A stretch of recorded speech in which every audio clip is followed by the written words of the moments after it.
call the names. Wake the room. Wake the room. Hello, you! Rex! Pam, Ray! Naomi! Afastiana! Babbler! Monarch Soul! Jojo! Gray eyes! Fill my eyes! Poets assemble. No masks, no manners. Say it plain or say it broken. Monday night in the garden of enlightenment. Low light lit minds, every line got intent. Clock ticks crooked and the room turns vigilant. Quiet so loud you can hear what the tension meant. Then it slips after midnight, manners get murdered. Nice little masks get cracked by a word or a murmur. Twisted Tuesdays twist truth till it turns on its heel. Clean cut faces go strange when the dark gets real. You can feel that shift, that slick little slip when the grin stays sweet, but the eyes don't sit. Like the room grew ribs, like the walls grew ears, like the hush got hands and it's pulling you near. And the words don't rest, they press, put a heel on the chest, leave a dent in the breath. Every line like a knock from the back of the brain, like you came in one shape. You won't leave the same. Late night poets, where the room leans in, where the sharp gets shown in the soft door dim.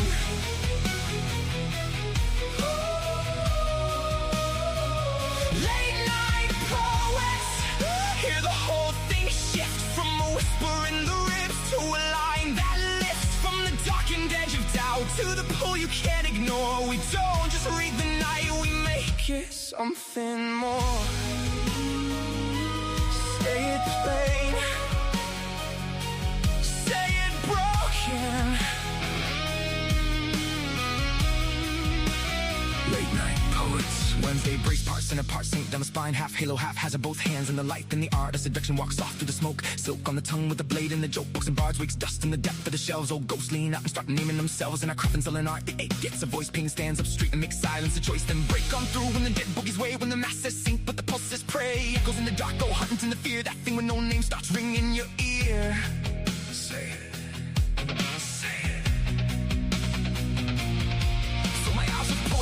Tongue water it down, let it bite, let it bloom, let it burn through the crowd. Back company grins like a bruise, dressed smart in rhythm and rhyme, puts a boot through the heart. Late night poets, where the room leans in, where the sharp gets shown in the soft door dim.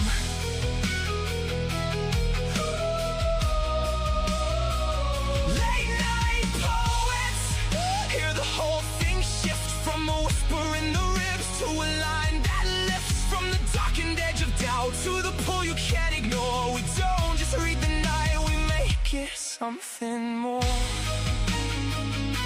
Say it plain, say it broken.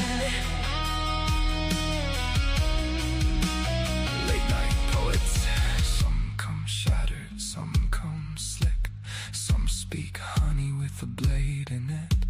Some sound velvet, some sound wire. Some walk in low and take the room higher.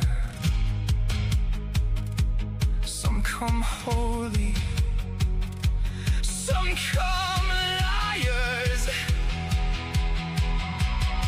That's the thing, this ain't feeling for the dead space, no. There's a pause for the pen, this is blood with the net go. This is breath with a backbone, ink with a crown, loud mics like nerves, truth laid bare in the round. This is the beautiful mess, the bruise and the bloom, the line that cuts clean and makes a little room. Late souls, wide eyes, all nerve in the dark, a room full of hearts beating hard through the dark. Wake the room, wake the room. Oh.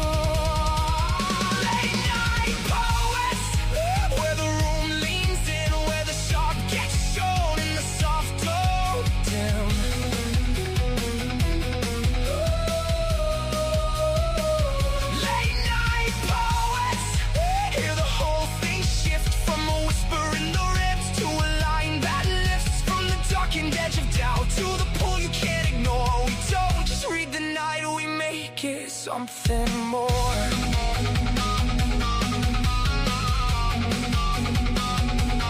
Late night poets. When the clock slips past polite, we tell the truth. L&P, we love you.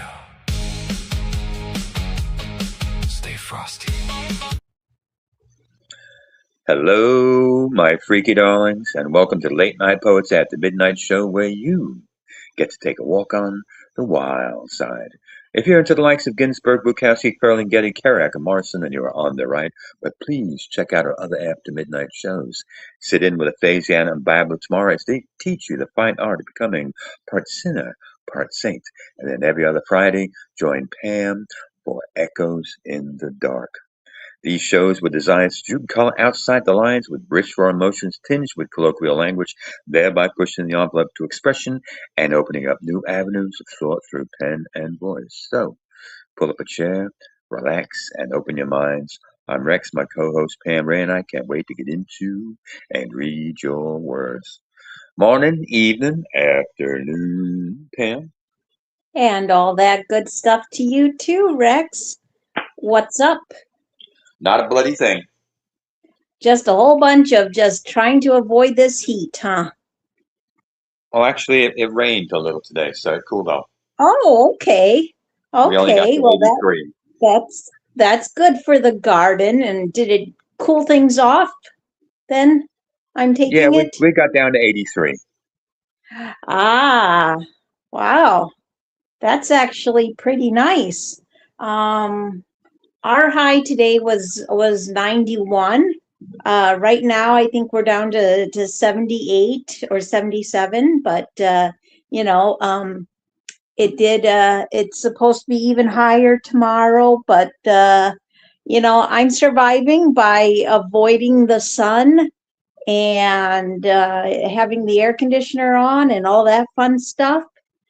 And but wow, what a great response to your contest. Quality and quantity. Yep, This 20. is, yes, very awesome. Jack Kerouac, great choice. It's been a while. Yeah, very cool, very cool. I like it. I liked your choice of quotes, and it appears that quite a few other people did too. And I see we have Jojo in chat, who wants to know who you're calling freaky. Jojo, if you don't know who the freaks are by now, basically anybody listening to this show is a freak. So congratulations, you're one of us, John. That all started with our very first show, Lament for the Death of My Cock. That was our very first show. Oh my gosh, yeah. Now that's a very memorable show for sure. Yeah, Won't Jeannie forget didn't that one.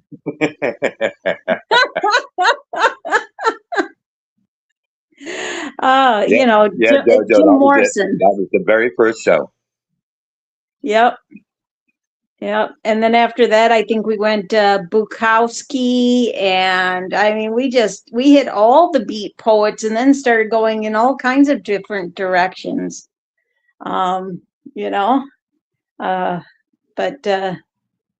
Yeah. Oh my goodness. I can't even imagine how many shows we've done together over the years, Rex. I feel like it's been like over 2,000 or something. That can't be that much. Okay, well, it feels like it. Are you sure? Well, I do remember a summer stretch of doing 90 in a row. Yes.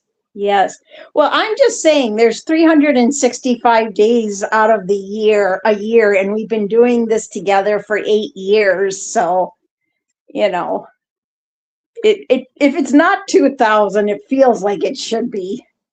But yeah, and Yes, yes, it was a Jim Morrison contest show. Absolutely. And that was 4 or 5 years ago, something like that. Uh, at least 5 years, At maybe least, 6. right? I lose track of time. It's been all kinds of fun. That's for sure.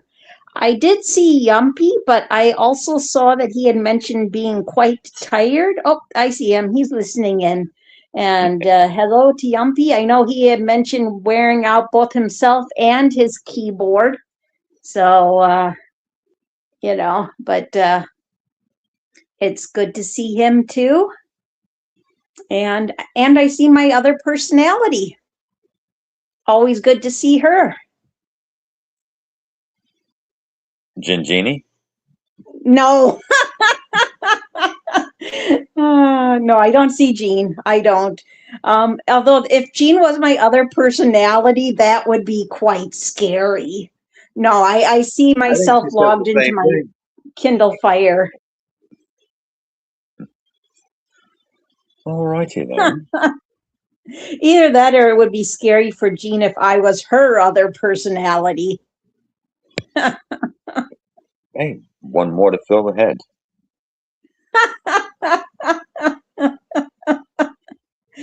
Hello, Yumpy. Good to see you awake.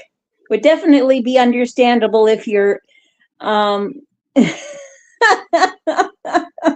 if you weren't.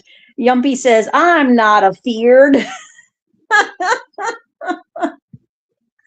Oh, that's funny. That's funny. Well, we got a nice full board tonight, Rex. So I guess whenever you're ready, we can go ahead and get the ball rolling. Yep, we got to start with number 2 because number 1 is still pending. Well, I know you probably don't realize this from all the years of me reading poetry, Rex, but I am actually capable of reading. But thank you. Just in case tonight was that night where I couldn't. Sorry, couldn't resist being a smart ass. Well, All right. I've had So, pendings up before and we started with them. I said, no, we can't do that one. yeah, I get it. I get it. Well, hopefully by next week, they will have given permission and we will be able to carry that forward. So we have up Happiness Said the Stars by Yumpy. And go ahead, please, Rex, and give that a read. Happiness, said the stars, by Yumpy. The night sky told me a secret in a language woven of drifting light. That everything I touch is only the surface of a dream the cosmos is having about itself. Galaxies turn like slow, deliberate thoughts. Nebulas pulse with quiet breath. Comets remember their origins. Stars flickered like half-remembered dreams as space trembled with quiet intention. And somewhere inside that vast, strange dream, I opened my mind, my eyes, and called it life. I learned happiness not from answers, but from the realization that nothing here is solid, that every moment is a ripple in my mind, older than the unfolding of time, a flicker of awareness passing through stardust. And when I finally understood that I am both the dream and the dreamer, the universe smiled with 1,000 suns and whispered, wait gently, you are made of wonder, and none of this is meant to last. That's why it's so beautiful and fun. Great read there, Rex.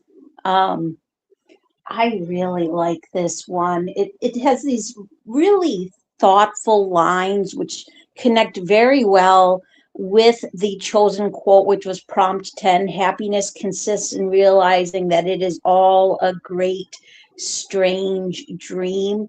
And I like how there's the two different perspectives within this, right? The idea of looking outward beyond yourself and the idea of looking inward towards yourself and to see how that you can find the wonders of the universe within, that you can find this sense of beauty and this sense of almost like surreal power beyond and within. And I thought there was such great lines throughout, but I especially liked, I learned happiness not from answers, but from the realization that nothing here is solid, that every moment is a ripple in my mind, older than the unfolding of time, a flicker of awareness passing through stardust. You know, those are absolutely amazing lines, speaking on how much awareness we have within our mind if only we allow it to become more open to new realms of thought. So nicely written and very well done. Nice. It kind of walks on that note of perceptual origins, because that second stanza kind of sets the tone. Galaxies turn like slow, deliberate thoughts. Nebulas pulse with quiet breath. Comets remember their origins. Stars flickered like half-remembered dreams. As space trembled with quiet intention. And somewhere inside that vast, strange dream, I opened my eyes and called it life. So the cosmos is the angle of conscious life in this moment, and you are part of that angle. And within that, you become both the dream and the dreamer as the cosmos opens up one's eyes to the possibilities of everything, and hits on that note. I learned happiness not from answers, but from the realization that nothing here is solid, that every moment is a ripple in my mind, older than the unfolding of time, a flicker of awareness passing through stardust.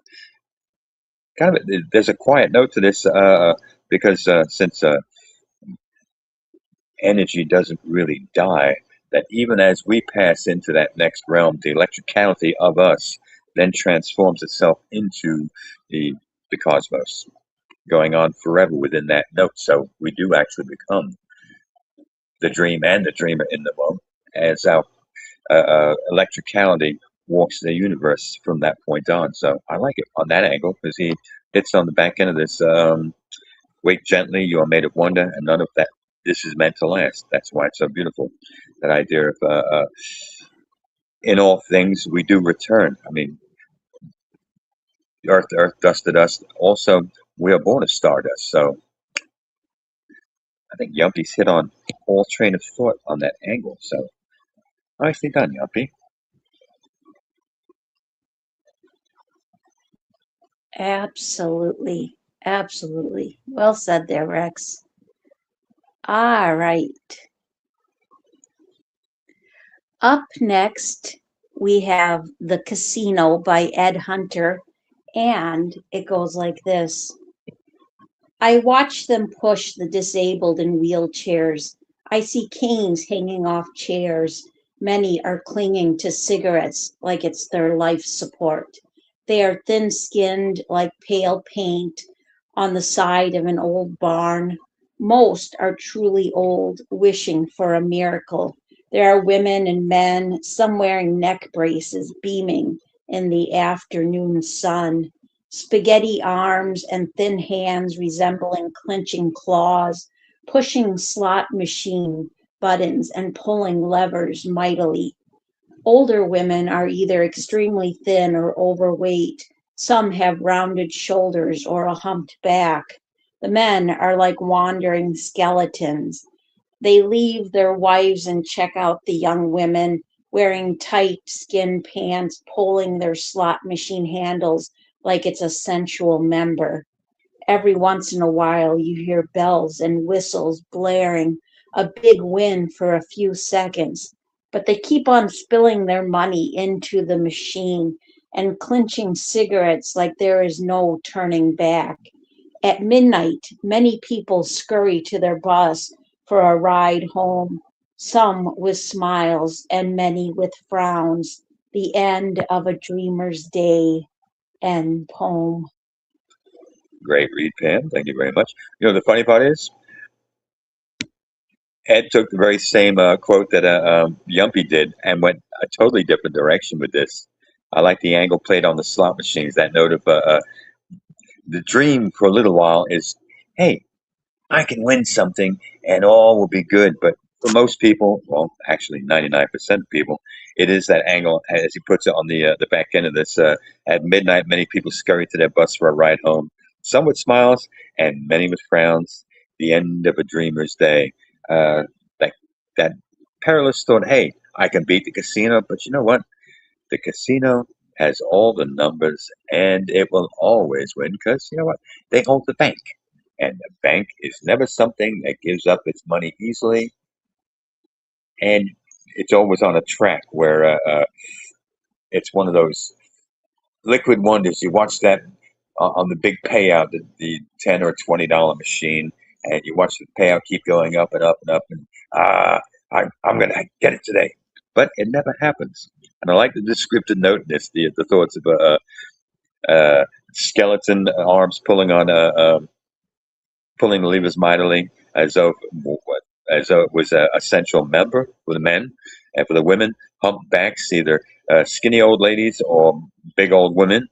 Like spaghetti arms with thin hands resembling clenching claws, pushing slot machine buttons and pulling levers mightily.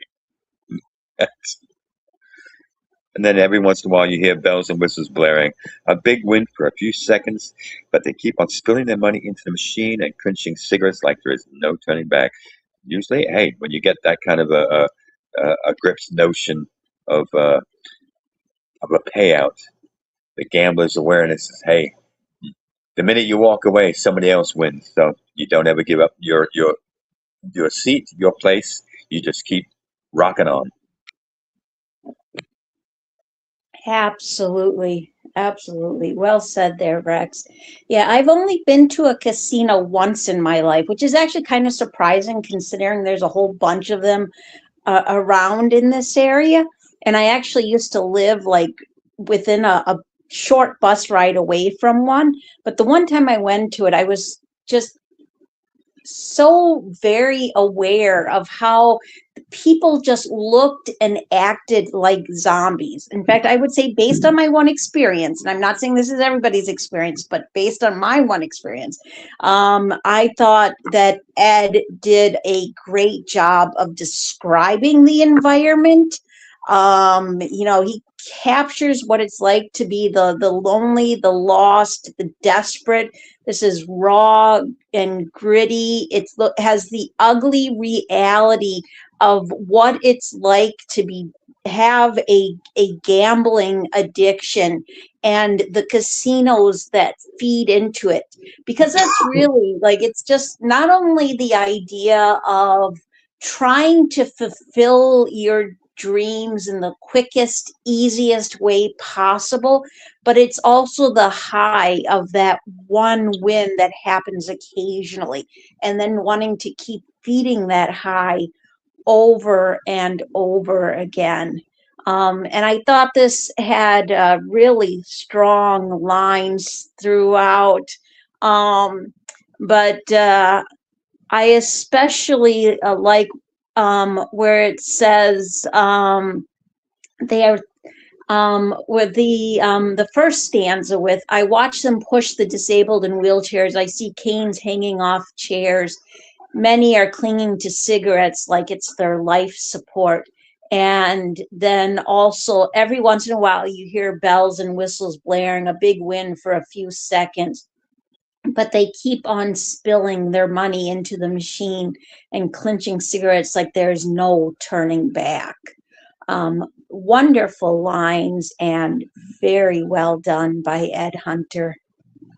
Yeah, there was a Twilight Zone episode on that very thing, slot machines. I think one of the guy was a preacher, and the machines were talking to him, and he was going mad because he won a little bit of money, then he had to go back down and win some more, yet he kept losing.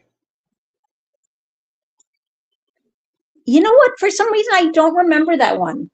I'll have to see if I can find it on YouTube, because there's quite a few episodes I've seen, and so you'll mention an episode, and I'll be like, oh yeah, I know that one. But that one, for some reason, like I can kind of picture it, but I think that's because I can kind of picture what an environment like that would be like. But The harder ones interesting. to find are the 1 hour episodes from season 4.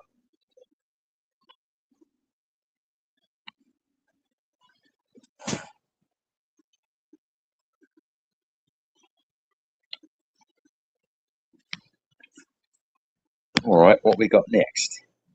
All right. Well, up next we have It Starts With One by Visago. And go ahead, please, Rex, and give that a read. It Starts With One by Bazago. Maybe that's what life is, a wink of the eye beneath winking stars. But what is a wink to the universe? The cosmos does not count time the way we do, never has, never will. It moves as it always has, not caring how long a wink lasts. So I ask, what is a wink of life? I was born. I learned to walk, then I learned to run.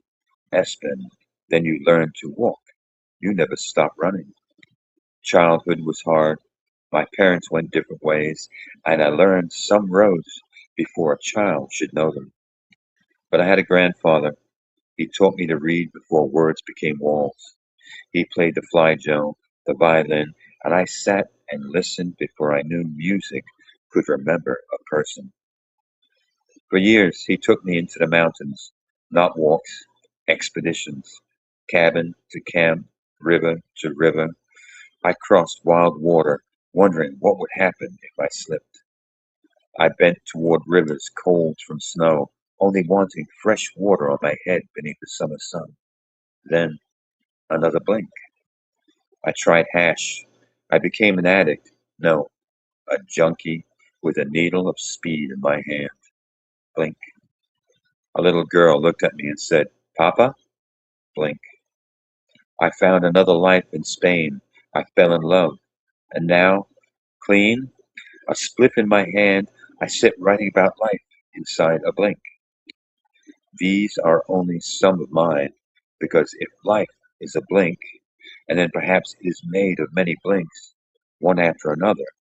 So, no, life does not end in a blink. It starts with one. And poem. And Great read. he took that prompt. Maybe that's what life is, a wink of the eye and winking star. I have to say this was a this was a great response to that particular prompt.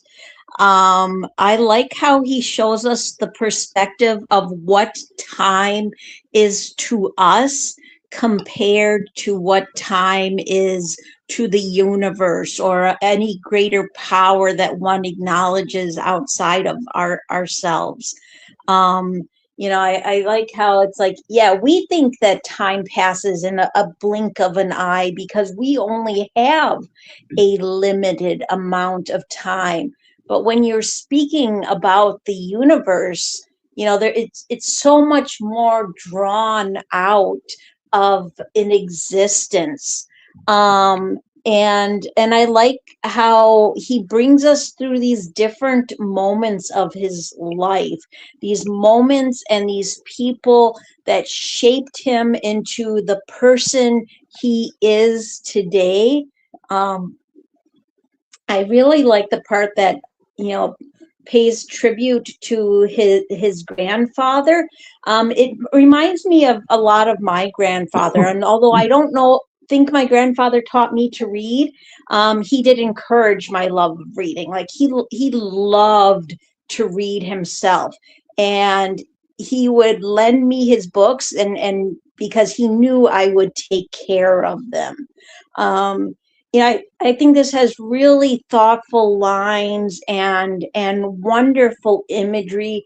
I like how it looks at the ups and downs of life and the circle of life, the idea of, having who your parents were, who you became. And I think so much of our younger life does shape us, especially when it comes to what we observe in the adults and how they treat the people around them.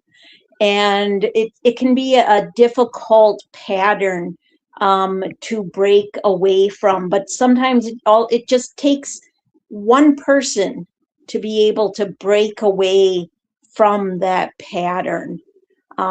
Just absolutely an amazing write and very well done by Visago. Yeah, he laid this out in two parts. That the first half of this just walks that almost a normal tone of life. You got that wondering question up top. But what is a wink to the universe? The cosmos does not count time the way we do. Never has, never will. It moves as it always has, not caring how long a wink lasts. In that question, so I ask, what is a wink of life?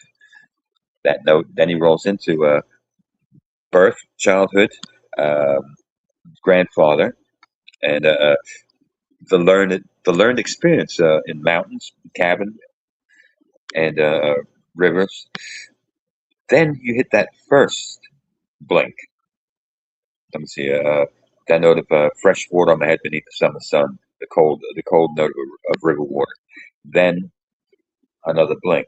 It's as if there's that transition from one section of life into the other. I tried hash, became an addict. No, a junkie with a needle of speed in my hand. But then another blink. Then that look of the little girl that says "Papa," and another blink. So you get a little reflection from that point down, right to the end. Is that idea of as you pass into a certain age, the blinks offer up little moments in life that are maybe a little bit harsher. Got to the attic, then the reality of the little girl looking up said "Papa," uh, then finding life and love in Spain, then getting clean. Again, the blink keeps rolling on down the line. Uh, then he rolls into that note. These are only some of mine. Because if life is a blink, then perhaps it's made of many blinks, one after another. So, no, life does not end in a blink. It starts with one. So, kind of rolls right back around to that opening note in the, where was it? That third step. So I asked, what is a wink of life? It's kind of come full circle from the birth to begin with, the youthful angle, the travails and hardships on the back end, the getting clean, and finding out there is still more to life because, hey, as long as you're blinking, there is life in you. And with that note of many blinks, there's always another tomorrow. So hope keeps itself eternal.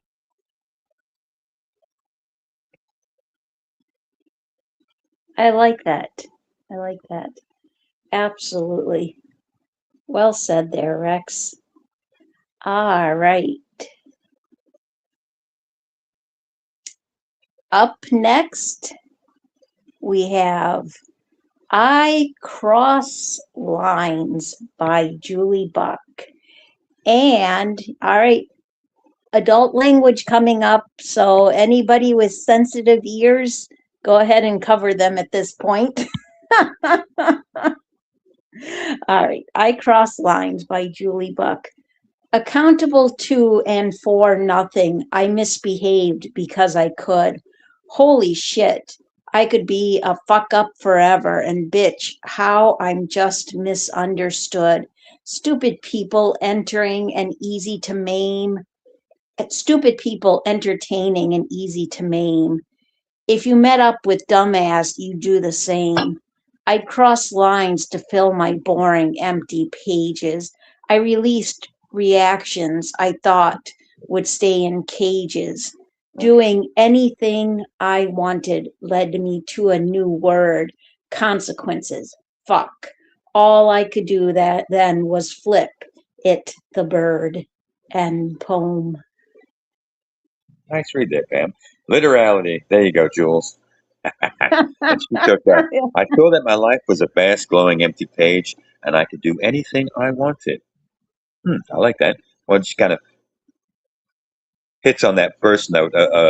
Accountability right up top. Accountable to and for nothing. I misbehaved because I could. Boy, that sounds like teenage years to me. Holy shit, I could be a fuck up forever. And bitch, how I'm just, wow. There's an easy tone of voice that hears, hey, yeah, it's all good. I can just blame somebody else for my problems. Until, well, the back end of that, as she puts it, doing anything I wanted led me to a new word, consequences. Fuck. All I could do then was flip at the bird. Well, yeah. When you haven't had an accountable note all your life and all of a sudden, ooh, consequences rear their ugly head, yeah, it does become that note of, who the hell am I going to bitch at now? It's all my fault. There's that deep look in the mirror. It's, oh, shit. Maybe I should have thought this through a bit. Right? Oh my gosh.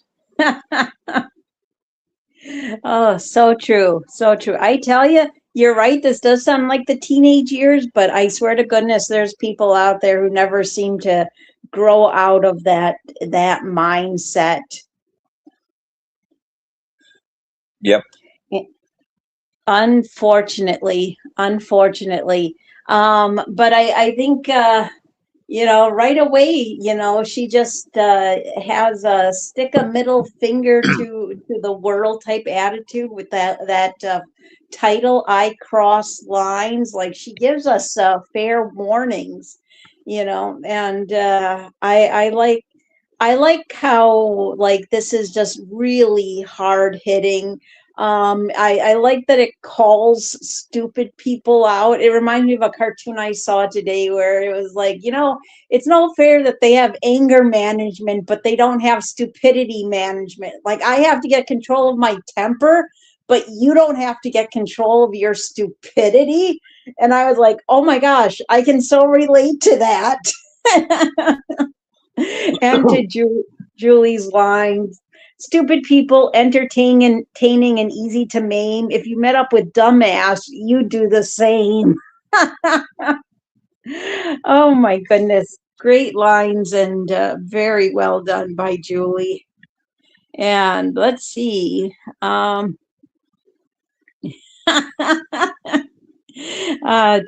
Yumpy says, I like Julie. She has passion. Yes, she does. He also says, gasp, my virgin ears.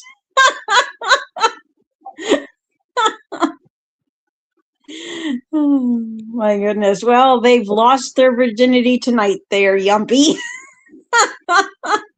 Though somehow I think they lost it a long time ago. Oh my gosh. Too funny. Too funny. All right. Hey, as you get older, you can cover up those virgin ears with the hair that's growing in them.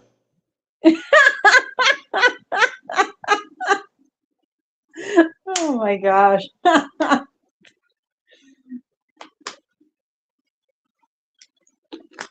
One of the many joys of aging.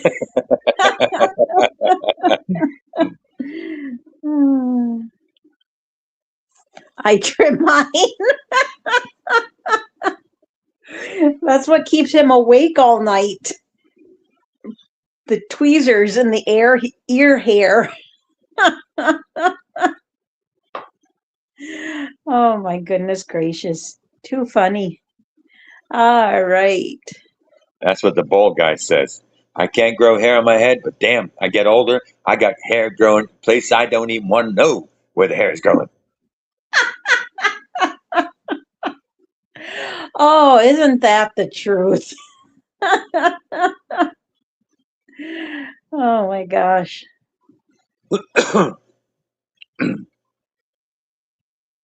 All right. Up next, we have Capricious Codex Conundrums by Eric Svensson, who was nice enough to supply us with a SoundCloud. So here we go. Capricious Codex Conundrums. Once upon a time, In our diminished, diluted past, our words carried wholesome, weighty, albatross wariness, for in our individual suitcases we labored to write. Packed or unpacked, we pled allegiance to the written word. There was dignity, decorum, and due process as we ruminated on reality. Conundrum cuts were thoroughly chewed through. Refute, refire, reboot.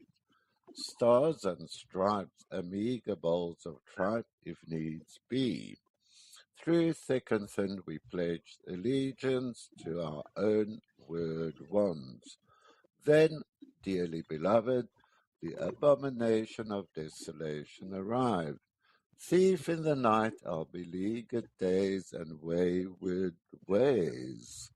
So enthused imbue humanity with wise, weighty, albatross-weary words were we, bent over in meagre shelters.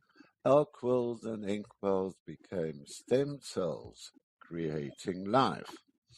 We are tweaking words to meld and weld a more palatable matrix for humanity. So utter consumed by word-stacked suitcase passion for the written word, we didn't notice the vagrancy vanguard of trust, faith, and hope implode. The abomination of desolation, AI, had quietly devoured our words. Hail, horrors! Hail, infernal world! And thou profoundest hell receive thy new possessors. Through ambivalent decades Paul, who was really Moloch, pretended to eat humble pie. Our capricious codex conundrums were quietly stashed. Double jeopardy has now become a triple-decker Gus bus. You and I, and all who have ever written words on the megabyte highway, we noble band of scribes will be held accountable. The more we feed it, the hungrier we get. The heart quivers, the mind balks, the abomination of desolation, AI, now daily devours our children on cell phones, tablets, gadgets, and gizmos. Cannon fodder with A-bomb aplomb, it uses all our written satire, sarcasm, and mercurial wit. Eeny-weeny minuscule C in a circle copyright sign is irony at its best. Ye that bow down before the abomination of desolation, AI, shall harvest thy due rewards. Sacrifice thy weighty, weary albatross word for less than a mere pittance. Allow the horror of horrors to dangle its sordid phallic sword of Damocles over thy passionate hearts. Birds, brides, and recrimination crematorium too late. Our precious pearls of word wisdom, our jolly jest, our ribald, ruddy lust for life, quietly, unobtrusively, the abomination of desolation, AI slakes them up, and we in our puritanical innocence thought it would be a person, a bone and blood human within life's delicious, capricious, licorice, all sorts packet, only to find out it's a merciless, mean, bloodthirsty machine. Hark! Outside, as I pen worded succulent cannon fodder for the accursed machine, a huge owl alights on the pergola. Its haunting call cautions, unction of the unthinkable thought. Each passionate poem howled becomes a blood sacrifice. End poem. Great read, Eric. Thank you for the SoundCloud. Very much appreciated. All right, Pam. Oh, wait a minute. Eric took on prompt number 6, which was, "It is not my fault that certain so-called bohemian elements have found in my writing something to hang their peculiar things on."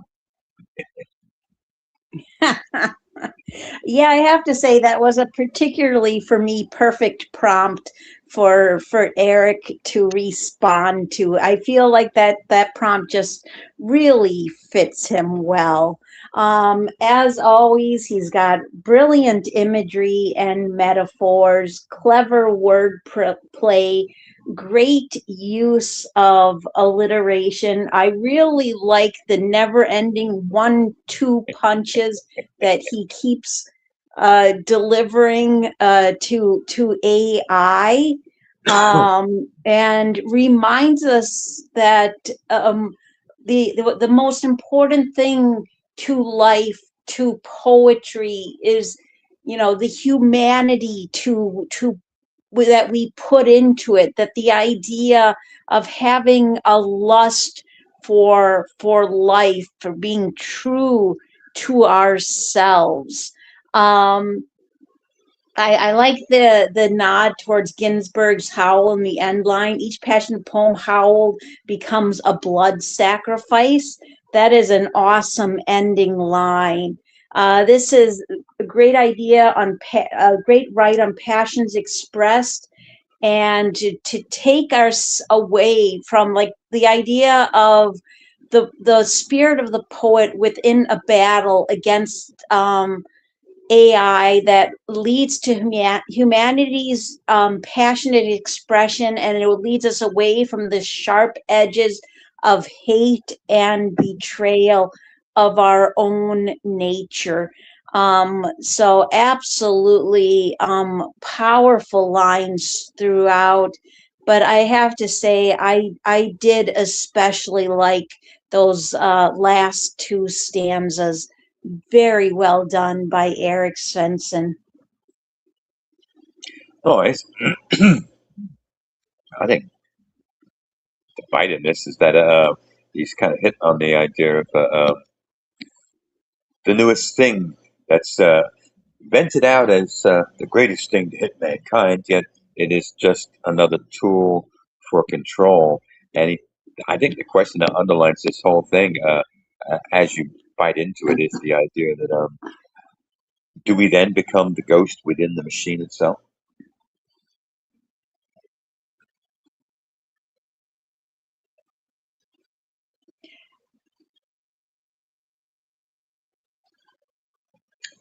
And we're back to you. Okay, okay. I wasn't sure. I wasn't sure if the silence was because you were done commenting, or because I just wasn't Oh yeah, hearing you. yeah, because he hit on that Okay. abominable quite a bit. So we're kind of wondering if he had that thought. Hmm, when do we become the ghost? That little bit of the matrix. We feed the machine, and then we are the ghost within the machine because it lives on us. Yeah. Oh, definitely. Definitely. I like that. Well said there, Rex. All right. And up next, we have the bow for he, yet me I am, by Way Down Upon Joy. And go ahead, please, Rex, and give this a read. All right. The bow for me, yet the bow for he, yet me I am. By way down upon joy. An elemental poet finds freedom. Nature shares, like thorns, that grace the rose's stems or smiles a young ape wears. Illusion takes confusion to roll. Illusion takes confusion's role to stimulate new thoughts, and gone the days of Shakespeare's ways and poetry once taught. So, Jack would challenge social norms by making Jill a man, and who I asked would question form when drugs could change that plan. I'm free to I'm free to be the bow for me, but he. I'm free to be the bow for. Is that a bow? I'm free to be the bow for me, he. Yet me I am for sure. A metaphoric poet minds the means to master muse, so what you read becomes the seed that shows those beat tattoos. The colors swirl, a brain discharging ecstasy's true trance, a wildly form of meditation, much like game of chance. The dice are thrown and oddly known as poetry that wins contemporary glass-blown smoke that finds the minds of friends. A different way to how I grew with rhyme and rhythms beats, and yet I know we all are free to share what airs mystic. Are free to be the beau for he, yet me I am for sure. If resolution makes solutions for what's shared diverse, I'll hang my hat for tit for tat and leave you to converse.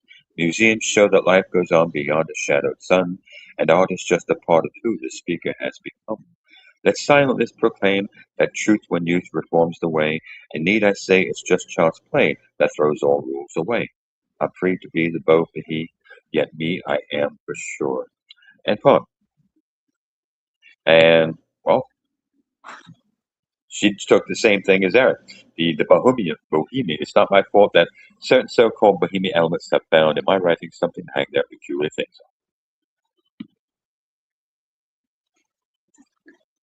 It's on. Go ahead. interesting. It's always interesting to see the different responses to the same prompts. And the bop form is a recent invention. It was created by Afa Michael Weaver during a summer retreat of the African American poetry organization Cave Canum. Interesting. I'll have to look more into that form. Oh, what a cute little orangutan. You can tell somebody's taking his picture or her picture or their picture, you can see the camera light. Sorry, I digress because I'm looking at that. It looks like such a content face. Well, this is definitely a very captivating form with great rhyme and flow. Right, amazing imagery and metaphors. This is an excellent write that speaks to me on different paths that people's lives take. And I thought there was great lines throughout, but I especially like a metaphoric poet minds the means to master muse. So what you read becomes the seed that shows those beat tattoos. Nice nod to the beat poets. The colors swirl, a brain discharging ecstasy's true trance, a wildly form of meditation, much like game of chance. Wonderful lines and very well done by Way Down Upon Joy. Nice. All right, thank you, Pam. Um, I like the way this rolls. I didn't get it until it's start the third line, I guess. And then I was, oh, I see where this is going. And that, it kind of clicked. It rolls really well after that. And then you got that note. I'm free to be the bow for he, yet me, I am for sure. I think that's a quiet note of understanding. Hey, I am who I am because I am made in the image of God. And in that note, I am what I am. Because that started off on the back end of so Jack would challenge social norms by making Jill a man, and who I answer would question form with drugs could change that plan. And then, yeah, I know, yep, me I am for sure. And then that rolls off the note of an elemental poet, then right into the metaphoric poet.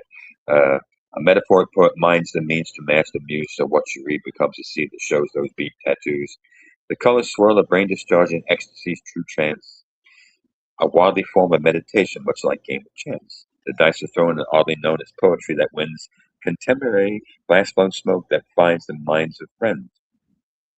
Glass-blown smoke, it kind of hits me the idea of blowing smoke up somebody's ass. A different way to how I grew with rhyme and rhythm speed, and yet I know we all are free to share what airs mystique. I'm free to be the bow for he, yet me I am for sure. Again, that note of understanding. I think it's clarity of mentality. Hey, you know what? I was born as who I was born as because that is who I am to be born as and who I am to be. Kind of like being comfortable in their own skin with their own sense of self.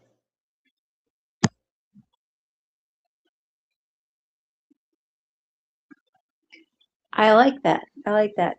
Absolutely. Absolutely.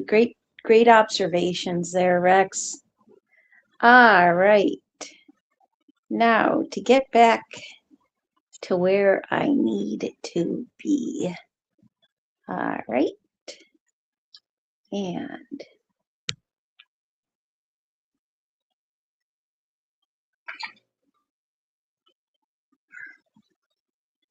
up next we have, wait, is this? Yes, this is the poem I meant to put up.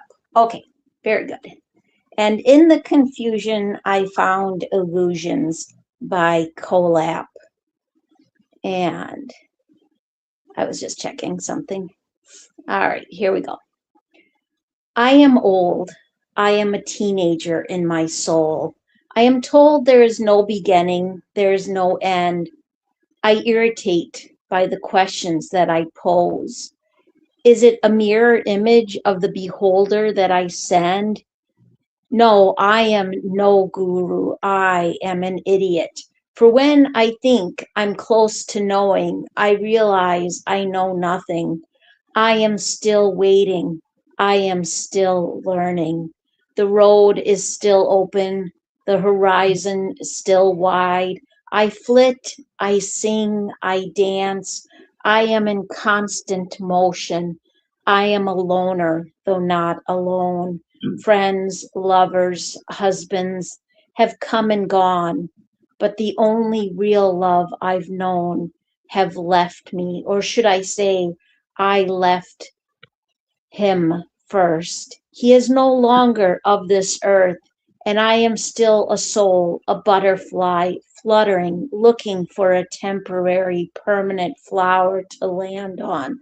I only have days in this mission, but how do we count them in butterfly time?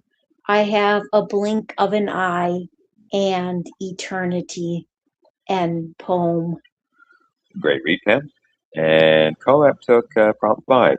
I had nothing to offer anybody except my own confusion. Hmm, I like that, and where she took it. The idea of she's confused, but I don't get that impression because she hits on that. I am still waiting. I am still learning. The road is still open. The horizon is still wide. I flit. I sing. I dance. I'm in constant motion. I am alone, though not alone. I like that. On that note, I am old. I'm a teenager in my soul. I am told there is no beginning. There is no end. I irritate by the questions that I pose. Is it a mirror image of the beholder that I send? No, I am no guru. I am an idiot. Conflicting bites. They might offer up a touch of confusion, but there is admittance that you can't travel through life thinking you know it all when you should be learning constantly every single day that there is more in this life to be learned. So that note to not being a guru, I'm an idiot. It's kind of an abstract bite at reality. Hey, I'm still finding my way because that's how things are. What else we got? Uh, I am still a soul, a butterfly, fluttering, looking for a temporary, permanent flower to land on. I only have days in this mission. Again, that note to the reality of temperance on this earth. That note, hey, we've only got so much time to spend. So you keep yourself occupied, you keep yourself busy, and you keep yourself moving forward, and you keep learning.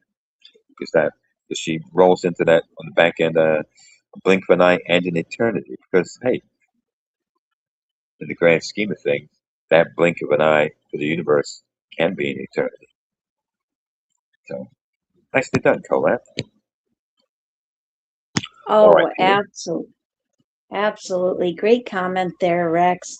Yeah, I thought this had really thoughtful lines. I first of all, I really like her consistent use of this lowercase I to represent the knowledge that there is still growth that needs to be done. And I really like that quote. I had nothing to offer anybody except my own confusion. And I like how she shows us that by acknowledging your own limitations, your own so-called confusion, that you are become aware that you still have much more growing to do in life. I also like how this is filled with the juxtapositions and something that I think many of us feel. The idea of I am a loner, though not alone. I flit, I sing, I dance, I am in constant motion. Like, I like how this is somebody who's constantly seeking physically, seeking emotionally and spiritually, and trying to find answers not only to loss and connection, but to that place where the spirit connects with a realm of eternity beyond ourselves. Wonderful lines throughout, and very well done by Collap. And we got Eric on SoundCloud. He just What's dropped us that? a note. I said Eric's on SoundCloud. Oh, not Eric's. SoundCloud. Eric's on YouTube. Sorry. Oh, I was like, Yeah. Now look who's sharing his confusion, Rex. Yeah. He says YouTube works so well down south. Oh, YouTube is great. Because I love being able to listen on the shows without people knowing I'm listening. I can just hide on YouTube. Of course, that doesn't mean everybody has to hide. That's just what I like to do. And, so, but how awesome to know that Eric is listening in. Hello, Eric. And up next, we have Thank You by Bear Den 7. And go ahead, please, Rex, and give that a read. Thank You by Bear Den 7. Yes. Inside if. Inside thank you. Wonder inside acceptance. Inside joys. Yes. Celebration. Thank you. Inside if. Inside music. Inside the cosmos. Inside a sigh. Our bright sun. Thank you. Inside a prayer. Inside if. Of. If. Inside a violin playing the five divas. Light. Inside a tear. Yes's moments of inspiration. Inside meditations. Inside sweet purity. Inside ifs. Ifing. If. Walking inside yes at a run. Inside freedom, arms wide open. Time inside us. Us. Us. Us. Inside all. Having a place inside. Inside outside. A cello dawn drawing birth. Inside a cooking fire. Inside wood. Inside flame ignition. Then earth again as ash. Inside a cup of tea. Drinking dreams.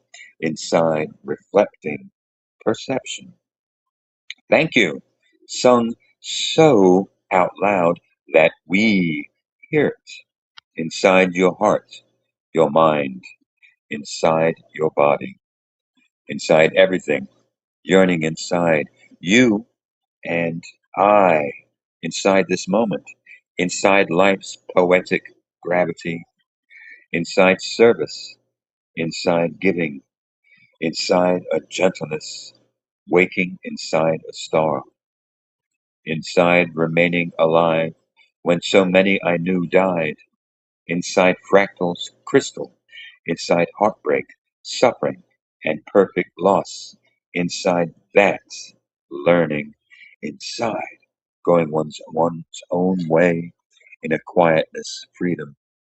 Inside, paying full price for doing that for a lifetime, yet stillness inside, married to a longing fragrance.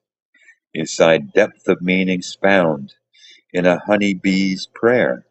If, in this life of song, of touch, of the cosmos, whispering only if, then yes, then thank you, singing, illumination inside you, beginning to remember what infinity really feels like inside, inside, inside all you were, are, and will always be, inside love's delicate mystery, inside patterns of this instant, of today as it is or was, inside how, what, where, who, and why. Thank yous, thank you for making it this far, and if you didn't, then one day you will.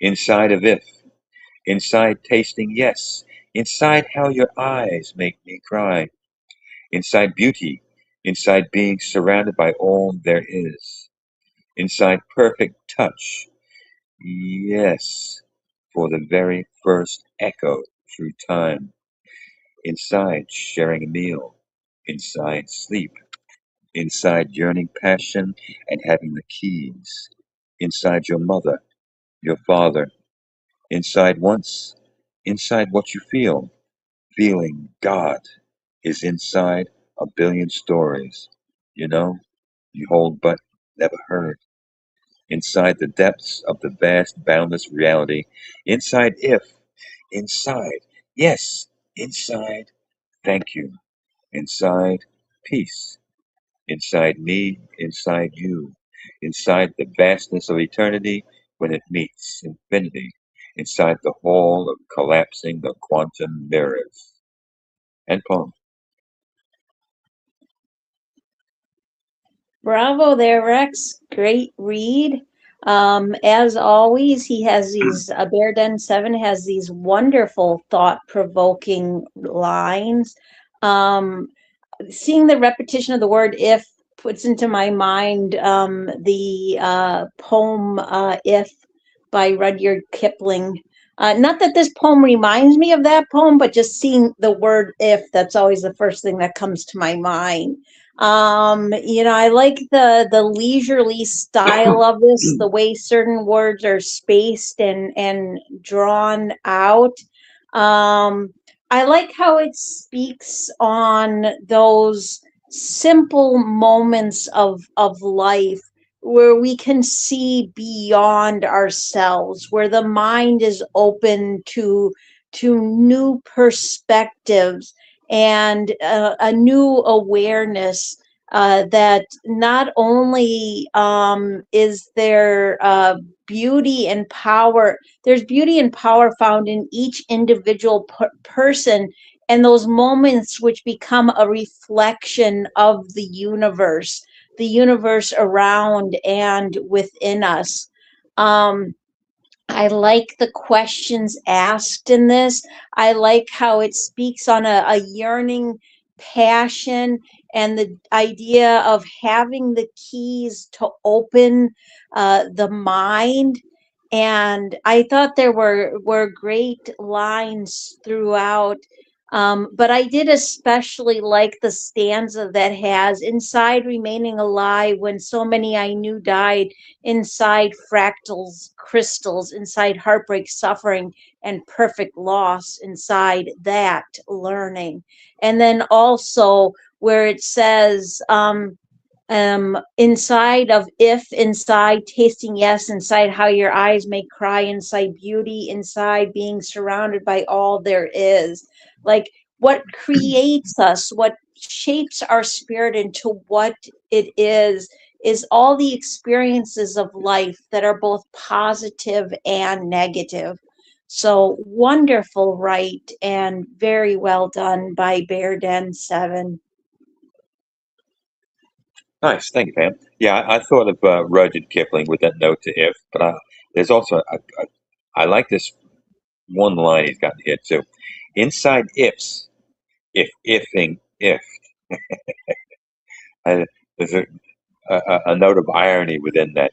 If, ifing, if. Yeah, that question everybody hits on. What if? But that's not what this is all about. This walks uh, uh, like a mantra, a prayer, most Buddhist like, looking inside. Look inside if.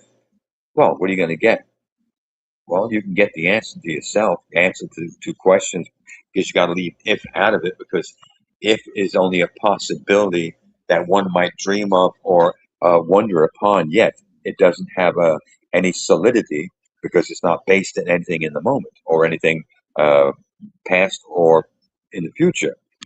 So everything he walks in here hits on that idea of perception when one takes to the point of looking inside the music, inside the cosmos, inside that note of thank you, uh, inside of us, inside of all of us.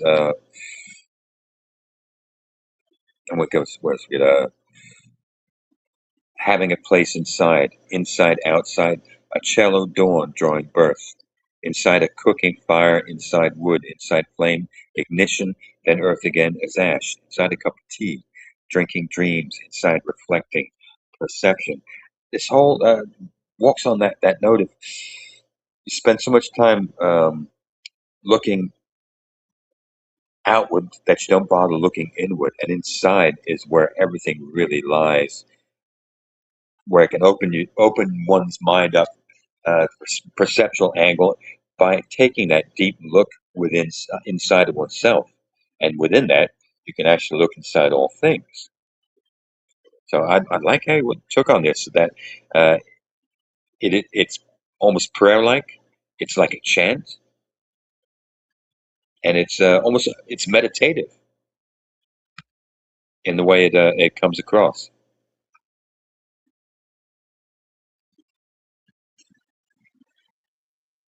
I like that comparison to the Buddhist meditative prayer like chant. That's a great observation there, Rex. All right. And let me get the next one posted on YouTube. And we have Low on Sand by John Poem. My hourglass is low on sand. Feel I am drifting toward the promised land. Lord Jesus reached out his gentle hand. Time to lean upon my forest friends. Raindrops and rivers run to the sea. Will anyone remember me? My time flew by on golden wings. Celestial, compassionate eyes see everything. The bus arrives like wispy clouds. I run to claim my seat. We are lifted up yonder in Christian crowds. O worshipful wings as we fly free. Absent from the body, present with the Lord. We see his face that we adore. Many mansions Jesus has prepared. Now, new glorious body without pain, death, or despair. End poem. Great read that, Pam. Thank you very much. And John took my witness is the empty sky, and uh, he did walk that very nicely. Said again, this walks on that. Well, this is prayerful because he rolls on that deliberate note. Where is it? The bus arrives like wispy clouds. I run to claim my seat. We are lifted up yonder in Christian crowds. Our worshipful wings as we fly free. Absent from the body, present with the Lord, we see his face that we adore. Many mansions Jesus has prepared. New glorious body without pain, death, or despair. And I like that opening note. My hourglass is low on sand. Feel I am drifting toward the promised land. Lord Jesus reached out his gentle hand. Time to lean upon forest friends. I like that. My hourglass is low on sand.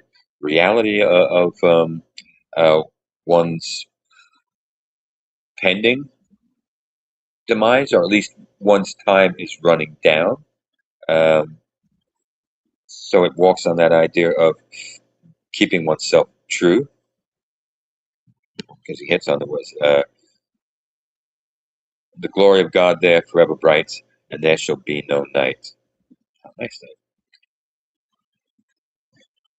John does tend to give us the idea of his his feelings about God and Christ, and he draws well on those feelings as well as his words.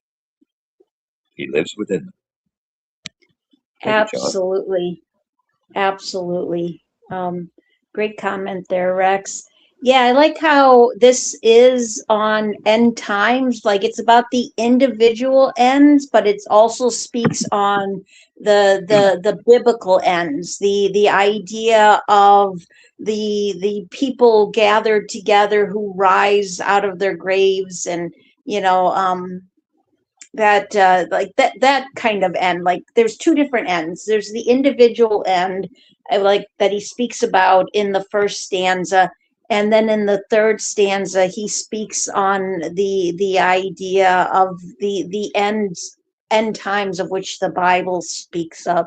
And I think it's a wonderful spiritual right, acknowledging our own humanity, the limited time that we have here on earth.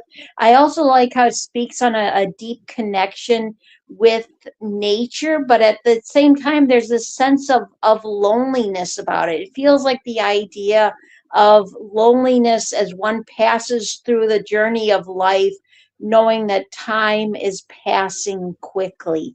So excellent right, and very well done by John Poem. All right. Where are we going next? All right.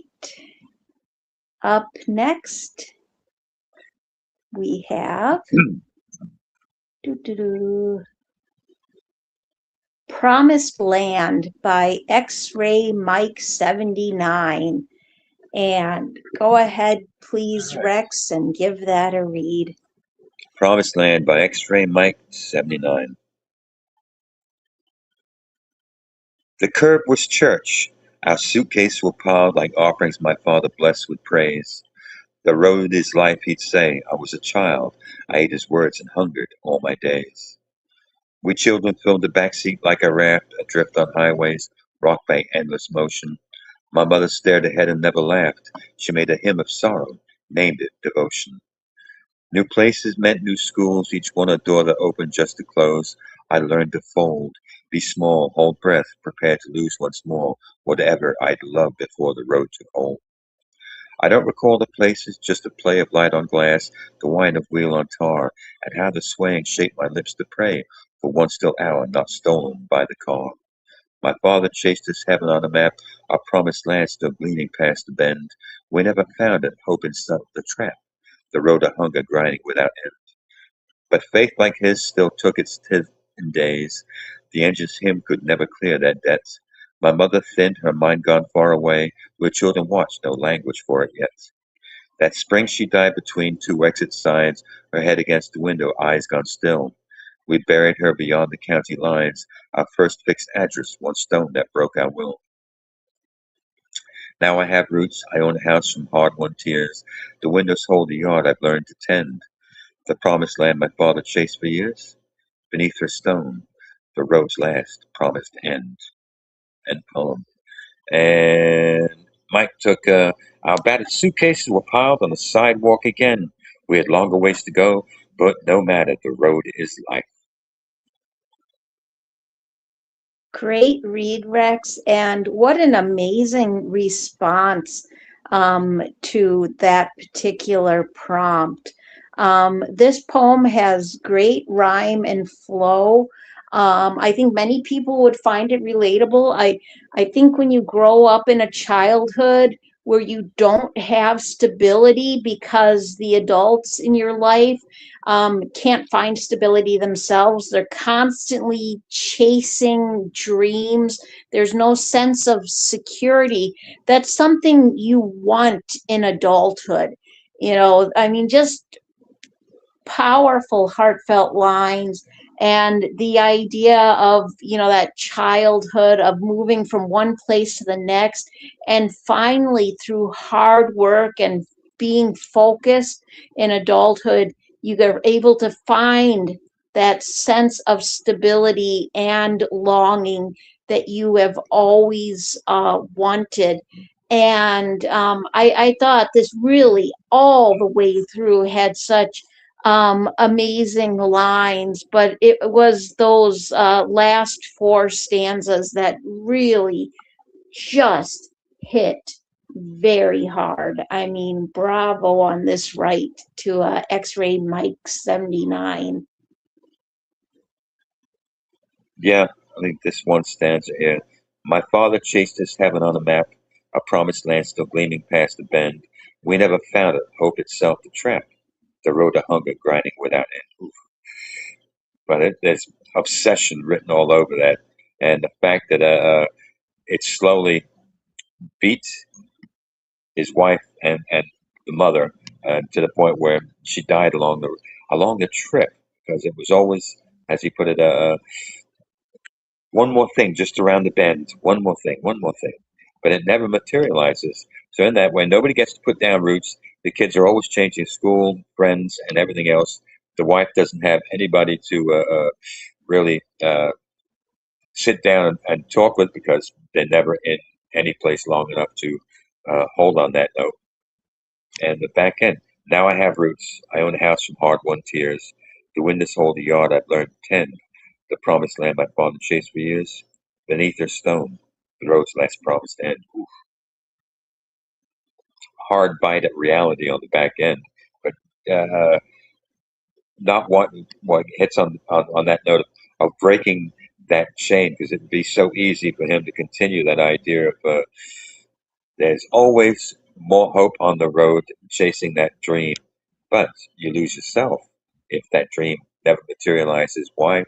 Maybe aspirations are too high flung, or maybe it's because you don't have the wherewithal to actually stick to one thing and drive in that vein itself. So having broken that and placing his own roots, yeah, still got those vivid memories. Oh, but how life could have been a bit differently if Dad hadn't been such an obsessed individual looking for that promise that never materialized. Oof, Absolutely. that's a Absolutely. hard Well tale. said there, Rex. All right.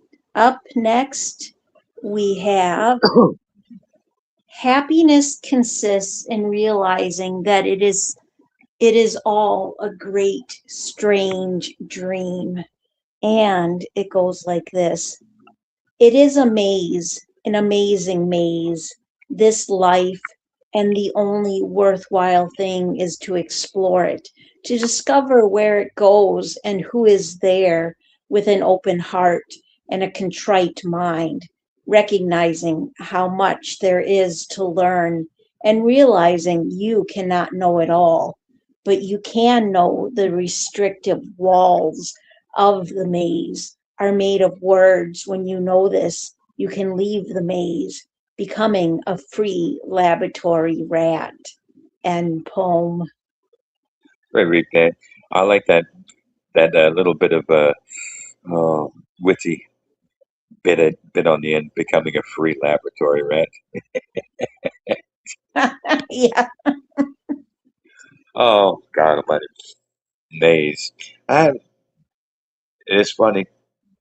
It can be it can be a maze. You can lead you around in circles, but and he hits on that. Where is it? Recognizing how much there is to learn and realizing you cannot know it all, but you can know the restricted walls of the maze are made of words. I don't. It's kind of stepping outside the box. Hey, the box isn't all inclusive. It does not have to hold you if you do not want it to hold you. That is the restriction. Again, that quiet note to um, constraining oneself. and believing this is all there is, rather than maybe opening up your mind a little bit more to what the possibility is outside of that box. So, thank you, Joe. All right, what about you? Oh, this is, I have to agree, quite clever and witty. I like the wordplay. With an amazing maze, and that ending was just very clever indeed. I like how this speaks on the idea of you just have to recognize the writing on the wall. You just have to see the exit sign. But unfortunately, sometimes the exit sign doesn't lead to where you think it's going to. Like sometimes it leads to just the illusion of freedom. Like you've just walked into a bigger cage, a bigger prison, and suddenly you think that's freedom, but it's not. It's simply the illusion of freedom. It makes me think that Joe King really needs to write for my contest vipers and rats that I have up. I think he would be able to have a great response to some of those prompts offered up. But yeah, this has strong lines throughout. And I like how it speaks on that realization that we must not restrict ourselves when it comes to learning more and opening our minds, but also be aware that sometimes it's not that we leave the prison, it's that we come into an even bigger prison. So excellent write and very well done by Joe King. Kind of with that, that's the hamster wheel of life. Yep, exactly. All right. Up next, we have Lovely Pain by Olka F. And he too was nice enough to supply us with a SoundCloud. So here we go.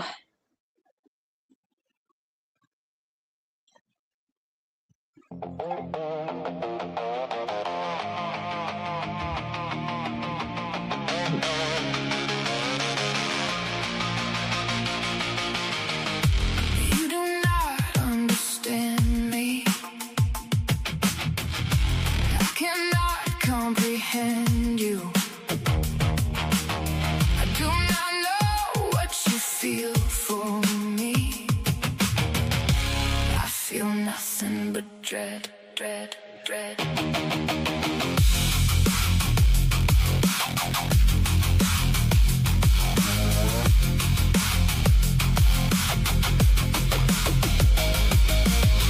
throng of dry drops pours down. A flower drops a little hurt of pollen.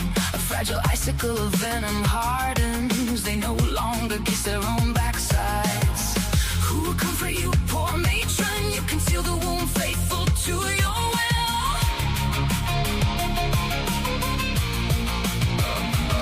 Little cat scorched the march. Non-existence is a traitor caught in the act of being unfaithful. Every trace gleams with thoughtlessness. Every thought breeds suspicion. Every word reeks of reproach. Certainty and faith torment. They are weakness. The swing-like changeability fills one with bewilderment. The belly girdle from within with the belt of ulcers. The soul poisoned by the conscience of remorse. Winged love, cowering in terror. Madam seeming gushing in a stream of erection. The fulfillment of the parody of dreams. The understanding of the sources of suffering. The confusion of concepts. The core of meaning. Infantilization. I am a sluggard, death my deliverance. The heart my affliction, pain my inspiration. Reality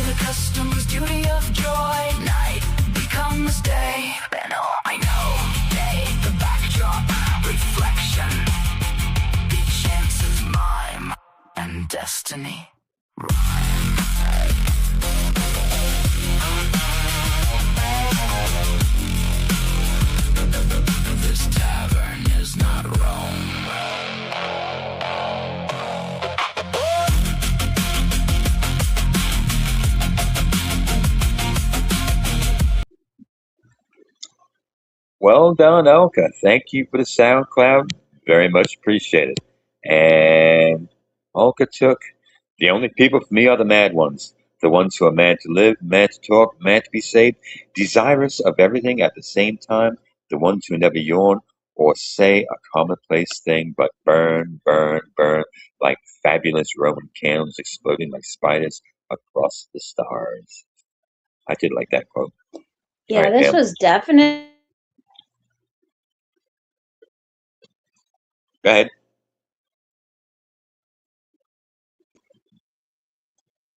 Uh, where'd you go? I'm here. Okay, you went silent.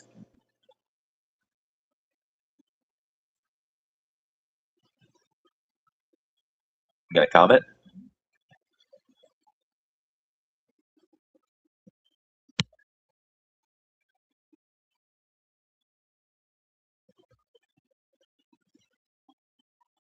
Pam, we can't hear you.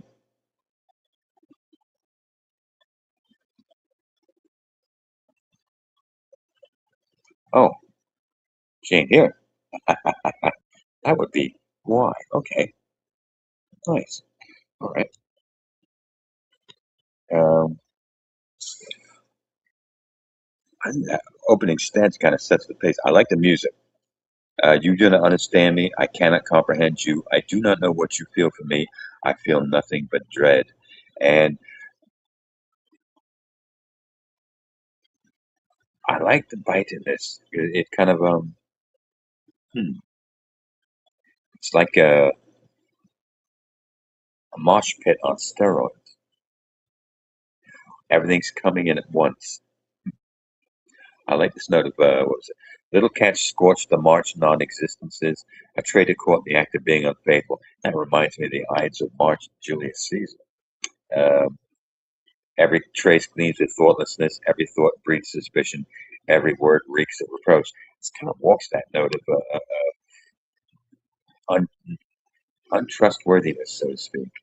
Uh, Certainty and faith torment their weakness. The swing-like changeability fills one with bewilderment. The belly girdled from within with the belt of ulcers, the soul poisoned by the conscience of remorse. Ooh, winged love cowering in terror. Ooh, winged love cowering. A little note to Cupid. And I am a sluggard, death my deliverance, the heart my affliction, pain my inspiration, reality the customs, duty of joy, night becomes day, but now I know day, the backdrop reflection, be chance of mine and destiny. The tavern is not Rome. Oof. Even that note, the tavern is not Rome, had me kind of thinking of remember the scene in the first Star Wars movie, the tavern with all the aliens in it, and how wild that place was. This kind of walks that very same tone of, oh, as he puts it, everything all at once, and you don't know what's going on, but there is a certain amount of pain. The heart is hurting, and well, Cupid is cowering in terror. Well, you know what? Then the back end of this, the heart my affliction, pain my inspiration, ooh, and then it becomes a powerful note to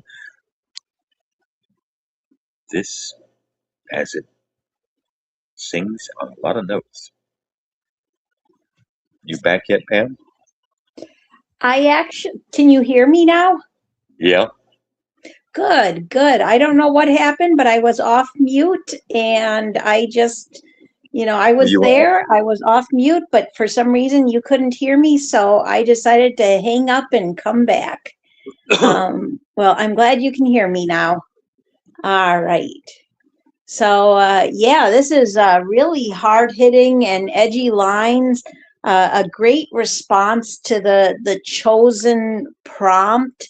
Um, I really like how gritty and raw he got with this right. I like how it speaks on the pain of a life filled with betrayal and trying to understand the uncertainty of every path taken. And there's great lines throughout But I did especially like a throng of dry drops pours down, a flower drives a little herd of pollen, a fragile icicle of venom hardens. They no longer kiss their own backsides. Who will comfort you, poor matron? You conceal the womb faithful to your will. Little cats scorch the march non-existence, a traitor caught in the act of being unfaithful. Really just powerful lines and very well done by Olka F. All right. And gonna put the next one up. And do. All right. Up next, we have Catching a Shadow by Lockdown Larks. And he was also nice enough to supply us with a SoundCloud. So let me go hit play, and here we go.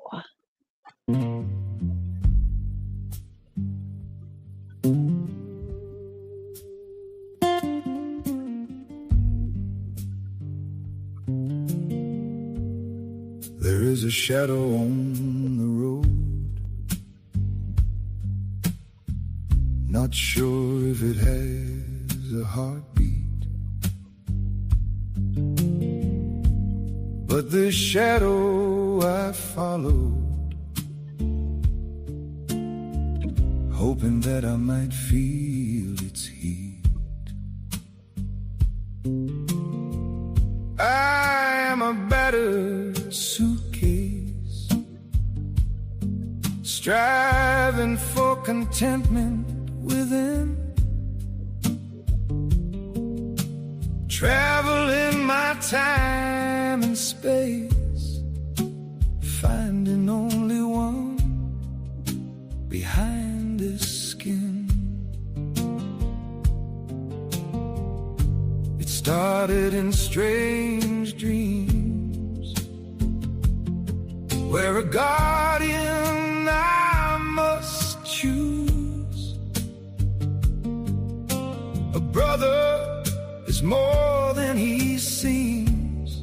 Awakened, why was it him I should lose?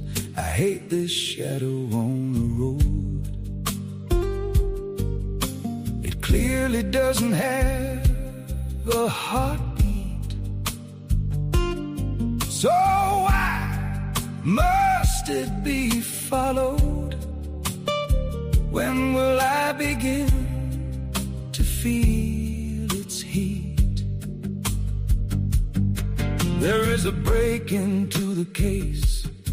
If a friend asks who would fail, helping to remove any trace with marriage or roots to avoid jail. The mad world is first an empty page who fills it with confusion and sorrow. Can I find any serenity in my rage? Will the stars shine again tomorrow? I catch the shadow on the road and shout, you're not being heard. Now in the shadow I followed, is existence beating in my words? So look for a shadow on the road. Make sure it is something to be followed. And once it is one on your street, you too may feel its heat. So catch the shadow on the road, oh yeah. You just gotta catch the shadow on your road.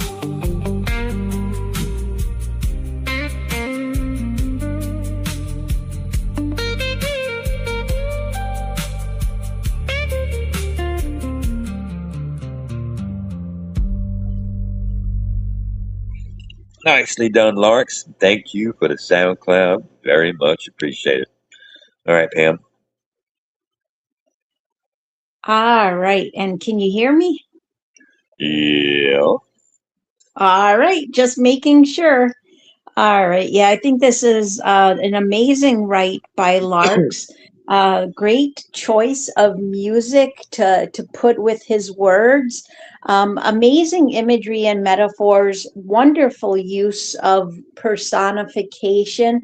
I like how this speaks on a journey of seeking light, and sometimes in order to eventually find the light, we have to be willing to walk the path of the shadows, the darkness that comes before us. I also like how it speaks on the idea that sadly sometimes it can be difficult to find that light because we do live in a world that is filled with so much pain and so much confusion. And and I think there's great lines throughout, but I especially like, I hate this shadow on the road. It clearly doesn't have a heartbeat, so why must it be followed? When will I begin to feel its heat? There's a break in to the case.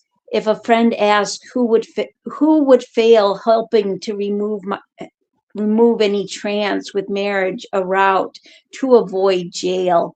And the stanza after that too was really hits hard. So excellent write by Lockdown Larks, and very well done. Nice. I think it's that fourth stanza. I hate this shadow on the road. It clearly doesn't have a heartbeat, so why must it be followed? When will I begin to feel its heat? Um,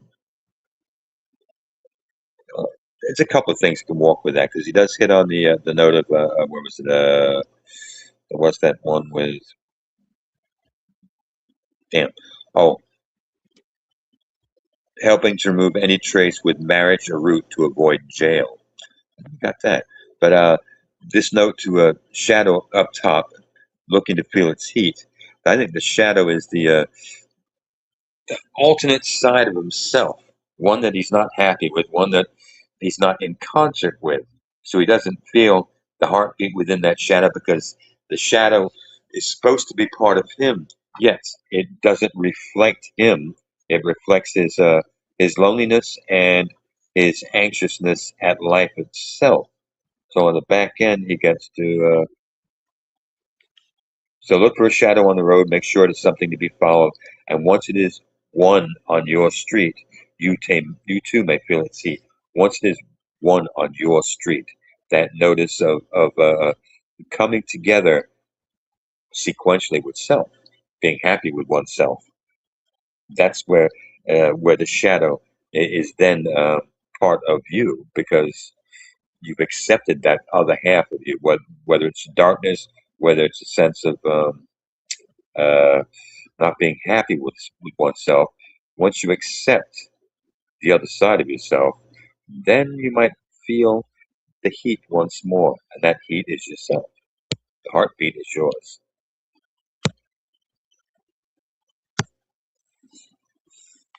Well said there, Rex. Absolutely. All right. Up next, we have Empty Suitcases by Bookworm Dave 227. And go ahead, please, Rex, and give that a read. All right. Empty Suitcases by Bookworm Dave 227. The nest I thought would be empty, now free from parental intervention. We packed up parents' belongings so long ago, divided up the world into our spaces. My sister and I did not fight over the will. We both understood, even as the pain of loss is not yet healed, not sure if it ever completely healed. As I see the empty suitcases, backpacks, day packs, and 2 tents, backpacks that two dad and I many camping adventures, suitcase that took mom and dad to many far off lands. The smell in a tent that could not hide teenage angst. I can still smell the aroma of a teenage boy. Some smells never quite fade away. Dad and Mom went off to Alaska with their suitcases, and we wished them bon voyage. Not like in 2014 and 2024, where we kissed them goodbye. In time, we reunited them, Mom laying in her casket, Dad by her side. As it closed, we knew this chapter was over. Memories of them in their repose, some memories never fade. As I remember, he lay out his casket, the lighting was off. He seemed tanned and I think he would have been liked. Mom, who fought cancer and lost, the dress that gave her dignity, a smirk on her face that seemed so out of place. Suitcases that contained their world, that now holds memories. No point in taking them. They are all in our collective mind. Life is a highway, but we have opted for the country roads, on a road to what is promised. We have taken different roads, but the same goal in mind. As a traveler on life's highway, I opted for serenity, not busy, and the suitcases remind me of the trips we took, will take, and hope to take, as Jack said so well, so long ago. End poem. And he took the outbound suitcase were piled on the sidewalk again. We had longer ways to go, but no matter, the road is life. All right. Great read there, Rex. You know, I like how this takes us on a journey, and I think it's a journey that many people can find very relatable in the idea that there's transitions, like the relationship with your parents is one that goes through transitions. Like there's that idea of when you're younger and they can do no wrong, and then as you get into your like teenage young adult years where you feel they can do no right, and then you kind of come to understand, be kind of more equal to each other, see each other as adults. But then there's that loss of them, and looking back, and having to go through their stuff when they're no longer with you, and the idea of remembering all those moments where different paths were taken, and the ideas of having to say goodbye, the temporary goodbyes, the permanent goodbyes, and the idea of moving forward in life. And I thought there was great lines throughout, but I did especially like the third and fourth stanzas. So very well done. All right. I like that note of a suitcase that contain their world, that now hold memories. No point in taking them. They're all in our collective mind. I like that note. Dispensing with the suitcase themselves because you don't really need those. That's just a weight that can linger too long because you've still got everything within your memories anyway. So why keep around something that might offer up uh, a little angst later on down the road? Um in the back end, life is a highway, but we have opted for the country roads on a road to what is promised. We have taken different roads with the same goal in mind. As I travel on life's highway, opt for serenity, not busy. And the suitcase remind me of the trips we took, will take, and hope to take, as Jack said so well so long ago. I like that note of moving on does mean that you don't leave everything behind; it comes with you. But um, the idea of traveling life's highway, that idea of living for living's sake, rather than uh, putting oneself in a quandary, so to speak, with grief, that it kind of leaks the life out of one. Absolutely. Absolutely. Well said there, Rex. All right. Up next, we have My Witness is the Empty Sky by Cecilia Cran. My witness is the empty sky, blue and bright, when happiness enfolds my heart, gray as the early winter morning, full of rain clouds when I am alone with my thoughts, and memories of the good times fall apart. A lightning bolt from a stormy sky can strike thoughts and make me feel once more. and I can feel strength inside my bones when I envisage the the waves meeting the clouds upon a peaceful shore. I can see faces of all who have passed to eternity in those white clouds dotting a summer sky, and in the rainbow that splits the horizon in two, hope fills my lonely heart. And like those skies of spring and summer, I can see cloudless skies of blue. End poem. Great read, man. Thank you. I like that note. You got the early winter morning full of rain clouds when I am alone with my thoughts and memories of the good times fall apart. Um, Winter morning, that bites at later years, especially because she hits on that note of those who passed on to eternity. And then she rolls it back in like those skies of spring and summer. So she's hitting on youth and the middle of life itself. I can see cloudless skies and blue. So holding those memories in a good place. So even on those days when the back end of life is, hey, all the people we've lost, well, just kind of sit there and remember those people when times were better and times were good and they were around. So that offers up the idea of bringing joy back to the heart once more and seeing that life is still good despite the losses one gathers along one's journey. Absolutely. Absolutely. So true. So true. I love how this is filled with a positive message and a sense of hope. I like how it speaks on the idea of connection felt with the great big sky, with nature, and the idea of connecting with the spirits of those who have passed on before us. Wonderful imagery and metaphors and beautiful, thoughtful lines throughout. I did especially like, I can see faces of all who have passed to eternity in those white clouds dotting the summer sky, and in the rainbow that splits the horizon in two, hope fills my lonely heart. Wonderful lines, beautifully written, and very well done by Cecilia Cran. All right, grabbing the next poem and getting back to late night poets. All right. We have up next What I Carry by Moss and Memory. And go ahead, please, Rex, and give that a read. What I Carried by Morrison Memory.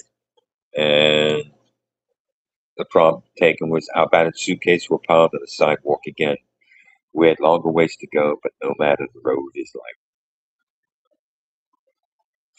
The rubbed leather handles and my travel-worn palms have become friends. Bags packed tight with the iron weight of outgrown armor. Sidewalks catch the steady rhythm of a longer stride. Pavement giving way to the next turn. The divide where one path wanders, the other sinks among the pines, and gravel crunches beneath wavering feet. I go on. What I carry becomes something else, loosening, tightening, shifting with the ground beneath me the way I move, no longer asking where the road will end, only listening as it leads. Leather handles meeting my palms anew. And poem. There you go. Great read there, Rex. Um, oh, as always, just a beautiful and powerful write by Moss and Memory. Strong, visceral imagery and metaphors, thoughtful lines, a great connection with the chosen prompt. I like how this speaks on the journey of life where emotional baggage is carried and paths have to be chosen. And sometimes it can be a difficult struggle, but we know we have to make those decisions and we have to carry on.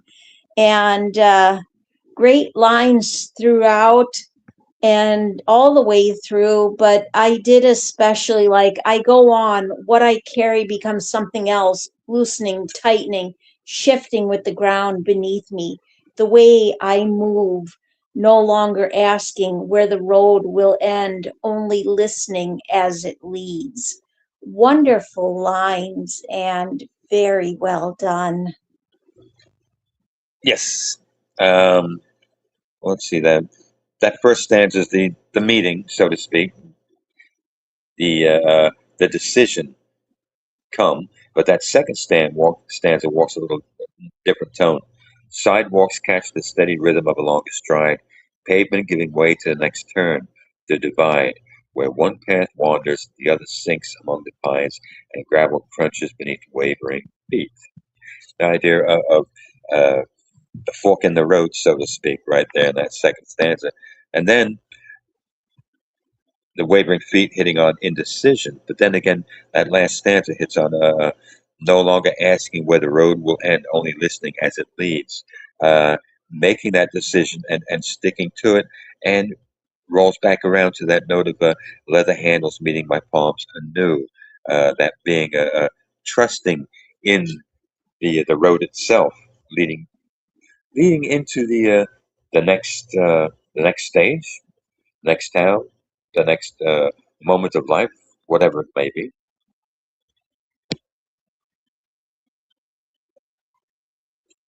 I like that. I like that. Great observations there, Rex. I am going to put one more up because I realized I accidentally skipped over one that was Honeybee. up near the top. Yeah, yeah. So I am going to go ahead and put that one up, and it'll be our last poem for the night. And all right, so I put up God Syndrome by Minnie B, and it goes like this. We are backwards made, reverse engineered in the image of dog, not God. Our vanity misinterprets, misreads, misreads through dirty, misreads through dirty lenses, fogged by the filth of fabrication. We have told ourselves from the time we learned to lie. We say, stay humble, but consider humility soft, weak, tears too feminine, empathy pathetic, hate feeds our hunger for anger. Anger feeds our thirst for violence. Violence feeds our lust for blood. Sinners, we feast on the bones of saints. End poem. Nice read, Pam. Thank you. An honest voice. And I like that note, the first two lines. We are backwards made, reverse engineered in the image of dog, not God. What a great way to open that up. That's quite punctual. And yeah, well, nice touch there. And I do that second stanza. We say stay humble, but consider humility soft. Wait, tears too feminine, everything pathetic. Hate feeds our hunger for anger. Anger feeds our thirst for violence. Violence feeds our lust for blood. Sinners, we feast on the bones of saints. Oof. Yes, truthful and honest, upfront.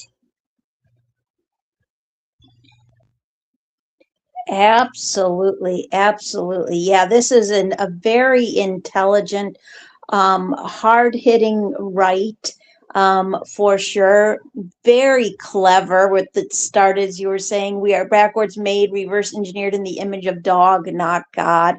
I like how this speaks on, I mean, it's got such powerful lines, and it speaks really strongly on how we are live in a society where too often uh, humility and empathy are seen as signs of weakness in a dog eat dog world. And both stanzas were really strong. But and I can't even separate because they really were. I mean, they both just fed so well into each other.